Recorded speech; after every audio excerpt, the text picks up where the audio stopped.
Salut à tous, c'est ZS Trader pour Ishimoku Academy 2.0. Donc on va reprendre l'analyse du Bitcoin.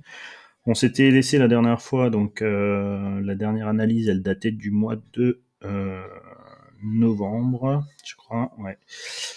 Pardon, octobre, 28 octobre. Donc vous connaissiez le scénario qu'on avait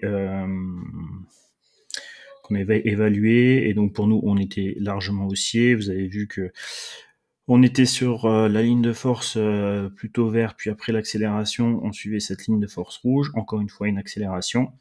Et donc, on s'était laissé un petit peu sur cette période-là, puisque pour nous, le plan était assez facile à voir, c'est-à-dire une continuation haussière. Au niveau de l'actualisation du plan actuel. Donc, qu'est-ce qu'on peut voir? Quels sont les targets suivis? Donc, on voit que le mouvement en cours, donc j'ai tracé 3 de ces lignes de force. Donc, la ligne de force NT, la ligne de force N, qui doit arriver sur les 19 783 points, et puis la ligne de force ici, E. Donc, la target E attendue 21 406. Je reviens sur ces targets. J'ai vu une vidéo de Karen Pellwall qui disait en fait quand on n'a plus de target, on n'a plus de ligne au-dessus, comme c'est le cas pour le Bitcoin, eh bien on est obligé d'utiliser les extensions de Fibonacci ou quoi que ce soit. Pas du tout, regardez. Vous avez plein de targets qu'on peut calculer. Quand on connaît la théorie ondulatoire, on peut le calculer, comme ici. On a des targets à 21 049, on a des targets à 19 000, 18 000. Donc toute cette période-là. Ici, on a de nouveau des targets à 20 473, d'accord. Une target à 22 096. Donc ça, c'est pas un problème. Si vous connaissez la théorie ondulatoire de Hosoda, eh bien, vous pouvez utiliser Ishimoku pour pouvoir avoir des targets bien plus loin que les lignes de Ishimoku. Ça, c'était une petite parenthèse. Pour revenir sur le Bitcoin actuellement. Le Bitcoin. Donc, après avoir atteint sa target N, donc 19 783, on a fait 19 940, donc un léger excès. Bien actuellement, j'ai tracé en rouge ce qu'on appelle des lignes de prédiction corrective, c'est-à-dire que si on doit actuellement être dans la période de correction, eh bien on pourrait suivre ces deux lignes rouges pour corriger. Donc on voit bien que ici on a suivi doucement au niveau des clôtures avec la Shinku, eh bien on suit cette ligne de force qui devrait nous ramener un contact des prix sur le niveau des 18 296.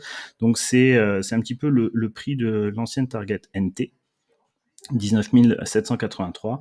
Donc souvent, quand une des targets a été atteinte et dépassée assez facilement, eh bien il y a une rotation autour de cette target qui se réalise. Donc il se peut que ce soit le prochain centre en fait de la latéralisation du mouvement du Bitcoin, donc autour de 19 783 points. Donc on voit actuellement la montée de Tenkan, donc c'est une montée passive de Tenkan, qui a eu une petite influence sur une bougie actuelle qui était plutôt haussière au moment de la poussée. Et puis aujourd'hui, on est arrivé sur la ligne justement de correction, et on a un doji qui est en train de se mettre en place. Donc on est dans une phase aujourd'hui où si on a une montée de Tenkan qui va se mettre à plat autour de la zone des 19 000 points, eh bien on va avoir la possibilité de redescendre et de suivre un petit peu ces lignes de correction. Donc il faudra faire attention à la zone des 19 783 points, qui est à mon sens importante, puisque c'est la ligne de contact également que va avoir la Shinku et ses prix, si on reste sur la baisse actuelle. Donc pour le moment, il faut suivre ces 3 lignes de force bleues pour la continuation du mouvement. Donc on peut avoir une continuation d'onde. Donc il y a 2 dates qui étaient importantes à suivre, donc celle d'aujourd'hui le 6 et celle de demain le 7 décembre. C'est une date qui va être importante pour voir un petit peu ce qui va se passer par la suite. On a la possibilité, suite à ce mouvement qui a latéralisé depuis le 8 septembre, d'accord, avant le départ le 8 octobre, à partir des 10 540 points, eh bien, ce laps de temps peut nous engendrer en fait ce qu'on appelle une continuation d'onde. Donc on pourrait continuer à pousser après la cassure des 19 940 points, donc il faudrait rester au-dessus de cette ligne bleue ici, cette ligne de force N, hein, donc la plus faible, NT pardon, la plus faible de ces lignes de force, il faut rester au-dessus pour faire des continuations haussières.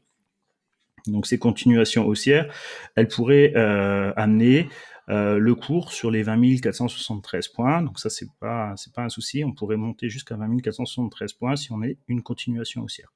Donc, si on résume, au niveau du Bitcoin, ce qu'il faut regarder, l'évolution de ces deux lignes rouges ici, d'accord ? Attention au retour sur les 19 783 points.